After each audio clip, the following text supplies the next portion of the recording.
Hello everyone, dear parents, आप सब NEET का तैयारी कर रहे होंगे तो मॉक पेपर लगा ही रहे होंगे। आप टेस्ट सीरीज में अपीयर हो रहे होंगे, जिस कोचिंग में पढ़ते होंगे उसके टेस्ट में अपीयर होते होंगे, लेकिन आपका मार्क्स जो होता है ना वो कम होता है। बहुत कॉमन मिस्टेक होता है, जैसे कभी कभी ओएमआर आपने गलत फिल कर दिया, कुछ क्वेश्चन आता था जिसको आपने गलत वहाँ पे उसको रिस्पॉन्स कर दिया, कुछ सवाल ऐसे थे जिसको आप शायद बना सकते थे, सेकंड अटेम्प्ट में वो बनता लेकिन आपसे मिस कर जाता है। और ये गलती आप बार बार कर रहे हो, तो इससे कैसे मतलब निजात पाए, कैसे इसको हम ठीक करें। तो कुछ पॉइंट है, जैसे लास्ट ईयर का एक स्टूडेंट है, उसका जो सीट है जिसने सॉल्व किया था नीट के एग्जाम में, हमने उसको लिया है।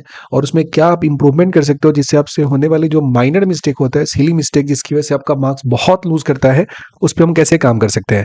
जैसा कि देखेंगे, आप मेरे पास एक लास्ट ईयर का कॉपी है जिसमें किसी स्टूडेंट का लिखा हुआ है, तो आप देखोगे कि इस जो पूरा पूरा क्वेश्चन इसने बनाया है, इसका सॉल्यूशन करने का जो तरीका आप देखोगे बहुत ज्यादा है। मतलब अगर इसी स्टूडेंट को बोला जाए कि अपने सॉल्यूशन को दोबारा चेक करो, तो क्या ये कर सकता है? नहीं।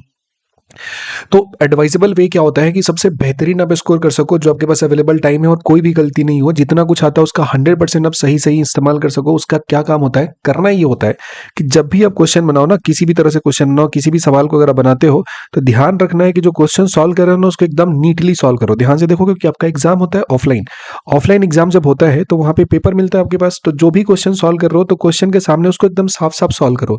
क्योंकि इसमें क्या होता है कि जब आप सेकंड राउंड में चलोगे ना, देखो करना ये होता है कि पहली राउंड में अपने क्वेश्चन को बनाया, क्वेश्चन का सॉल्यूशन यहाँ पास में रखा हुआ है। अब जब सेकंड टाइम आओ, देखो एक बार फिर से सॉल्यूशन को देखो। ऐसा देखा गया था कि 5 to 10% अपना जो स्कोर होता है उसको इंप्रूव कर सकते हैं, क्योंकि कुछ मिस्टेक होता है जो पहली राउंड में हम कर देते हैं, लेकिन अगर उसके सॉल्यूशन को हम दोबारा चेक करें तो उस एरर को रेक्टिफाई कर सकते हैं और उसमें हम करेक्ट ऑप्शन टिक कर सकते हैं। होगा कि आपने पहली बार पूरा पूरा बनाया, जब दूसरी बार चेक करते होंगे तो आपके पास पहली बार का बना हुआ आंसर यहाँ पे सामने रहेगा। मतलब को दोबारा बनाना नहीं है, बस उसको देख लेना है कि उसमें क्या गलती हुई थी। एक बार इस आंसर में गो थ्रू हो जाएंगे, ऐसा साइड में लिखा हुआ हर क्वेश्चन का, जहां भी एक खाली जगह जितना अवेलेबल रहता है, इसमें क्या करना है, आपको इस क्वेश्चन को दोबारा सॉल्व करना है। एक पूरा पेपर कैसे सॉल्व करना है बनाकर आपको अपलोड करके दिखाएंगे कि हाँ कैसे अटेम्प्ट करना है, कैसे उस पर लिखा होना चाहिए। क्योंकि गलती करने का, एक भी सवाल का गलती समझ रहे हो, बहुत भारी नुकसान हो जाता है। तो जो भी क्वेश्चन बनाएंगे उसका सॉल्यूशन यहाँ पास में होना चाहिए। और सेकेंड राउंड में जब चेक करेंगे तो आप इस सॉल्यूशन को एक बार देखो।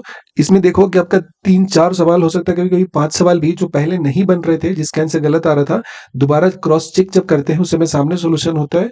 और उसको जब वेरीफाई करते हो तो आपका वो क्वेश्चन भी सही हो जाता है, और इससे आपका जो नंबर होता है 25 से 30 नंबर इंप्रूव कर जाता है वहां पे।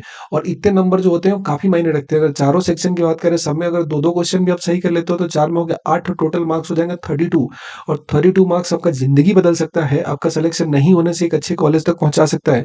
तो अगर आप इस अप्रोच को फॉलो करते हो पेपर सॉल्व करते टाइम, तो आप काफी अच्छे तरीके से अपने जो होने वाले जो सिली मिस्टेक जिसको कहते हैं हम लोग, उसको आप बचा पाते हो। और नीट के पेपर में सिली मिस्टेक सबसे ज्यादा होता है और इसी की वजह से मार्क्स डिडक्ट होते हैं। आप देख सकते हो कि इस स्टूडेंट का सॉल्व किया गया पेपर है, इसमें हर जगह पूरा देखो। अब इसे बोला जाए यहाँ पे चेक करने के लिए दोबारा, तो क्या क्या ही फिगर आउट कर लेगा? कुछ नहीं कर सकता ना। तो यहाँ पे देखो क्या फिगर आउट कर लेगा ये। ऐसा लिखना है सॉल्यूशन, ऐसा लिखना है कि सेकंड टाइम में जब आप चेक करने जाओ तो वहां पे आपको चेक करने में किसी तरह का परेशानी ना हो, आप आसानी से चेक कर सको। इस तरीके से साफ साफ बगल में सॉल्यूशन लिखना है, सेकंड टाइम में आप उसको रेक्टिफाई कर सकते हो। और इससे आप अपने स्कोर को और बेटर कर सकते हो और अपने एरर को घटा सकते हो, सिली मिस्टेक कम कर सकते हो और अपने सिलेक्शन के चांसेस को बढ़ा सकते हो। अगर ये आइडिया आपको अच्छा लगा तो अपने टेस्ट में इंप्लीमेंट जरूर कीजिएगा, और क्या एक्सपीरियंस रहेगा बताइएगा जरूर। Thank you for watching, bye bye, wish you all the best.